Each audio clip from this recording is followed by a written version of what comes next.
అధికార పక్షంలో ఉంటూనే ప్రతిపక్ష హోదా అనుభవించామని, ప్రతిపక్షంలో రావాల్సిన ఇబ్బందులను అధికార పక్షంలో ఉంటూ ఎదుర్కొన్నామని వైసీపీ మాజీ అధ్యక్షుడు అవనాపు విక్రమ్ అన్నారు. వైసీపీలో తగిన గుర్తింపు, ప్రాధాన్యత కరువైందని, కష్టపడి పనిచేసిన వారికి ఈ పార్టీలో విలువ లేకుండా పోయిందని వాపోయారు. ఈ నెల 22న డీసీసీబీ మాజీ chairman Avanapu Bhavana, Saluru municipal vice chairman Jarajapu Deepti, municipal మాజీ చైర్మన్ జరజాపు ఈశ్వరరావుతో పాటు 9 మంది కౌన్సిలర్లతో ఉప ముఖ్యమంత్రి జనసేన అధినేత పవన్ కళ్యాణ్ సమక్షంలో జనసేన పార్టీలో చేరుతున్నట్లు వెల్లడించారు.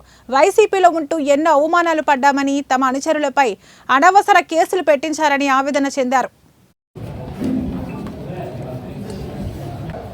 ఈ సమావేశం ఏర్పాటు చేయడానికి ముఖ్య కారణం, మరి గత సార్వత్రిక ఎన్నికలు అయిపోయిన తర్వాత జూన్ 4వ తారీఖున నేను, నా భార్య ex-DCMS చైర్పర్సన్ భావన వైఎస్ఆర్ కాంగ్రెస్ పార్టీకి DCMS చైర్పర్సన్ పదవికి రాజీనామా చేయడం జరిగింది. మరి మీ అందరికీ తెలిసిన విషయమే.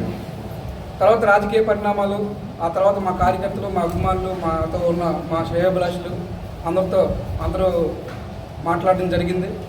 అందులో భాగంగా మరి అందరూ జనసేన పార్టీ అయితే బాగుంటుంది, జనసేన పార్టీ పవన్ కళ్యాణ్ గారి నాయకత్వంలో మనందరం పనిచేస్తే బాగుంటుందని చెప్పడం జరిగింది.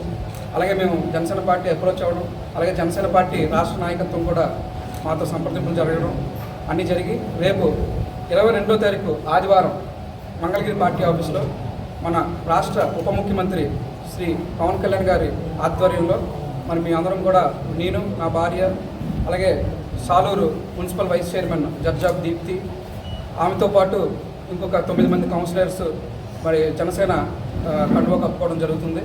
ఆ విషయాన్ని మీ అందరికీ తెలియజేయడం కోసం ఈ యొక్క మీడియా సమావేశాన్ని ఏర్పాటు చేయడం జరిగింది. గతంలో